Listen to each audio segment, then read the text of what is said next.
नमस्ते दर्शक वृन्द, आज म हजुरहरूलाई धेरै मिठो र पपुलर नेपाली स्टाइलको ल्याम्ब चाउमिन बनाएर देखाउँदैछु। यसको लागि मैले एउटा भाँडोमा पानी उमालेर त्यसमा हरियो केराउ पनि उमाल्दैछु। यदि हजुरहरूलाई केराउ मन पर्दैन भने हजुरहरूले स्किप गर्न सक्नुहुन्छ। अब मैले राख्दैछु चाउमिन।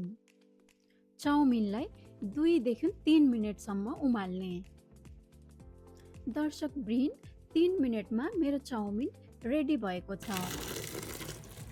अब चाउमिनलाई जाली भाँडामा राखेर छान्नुपर्छ अनि चिसो पानीले मजाले छान्नुपर्छ। दर्शक वृन्द, अब ल्याम्बको मासुलाई सानो सानो टुक्रा पारेर काट्ने।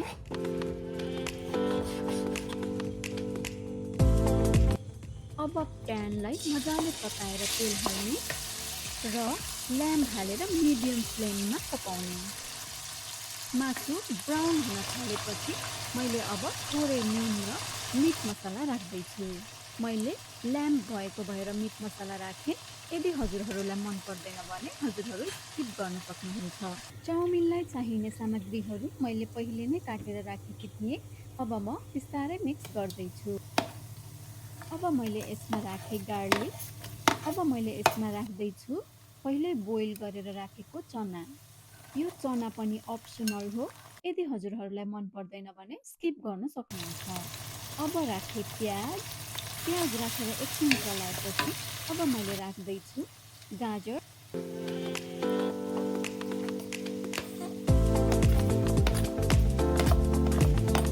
अब मैले यसमा राख्दैछु हरियो प्याजको पत्ता अनि टमाटर। मैले यसमा काउलीफ्लावरको पत्ता पनि राखेको छु, यो पनि अप्सनल हो।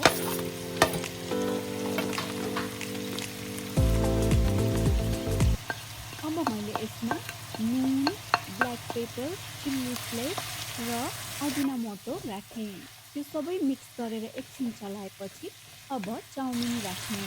अब हाई फ्लेममा मजाले मिक्स गर्नुपर्छ।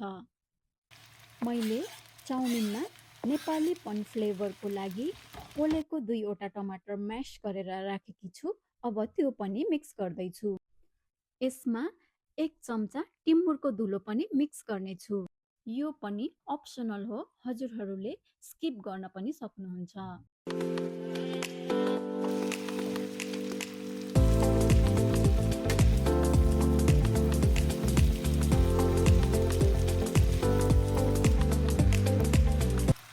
अब म अन्तमा राख्दैछु सोया सस।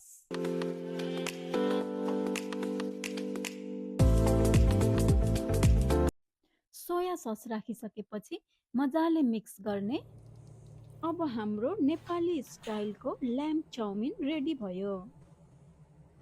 यो चाउमिन तपाईहरू घरमा सजिलै बनाउन सक्नुहुन्छ। भिडियो मन पर्यो भने लाइक, शेयर र सब्स्क्राइब गर्नुहोला। धन्यवाद।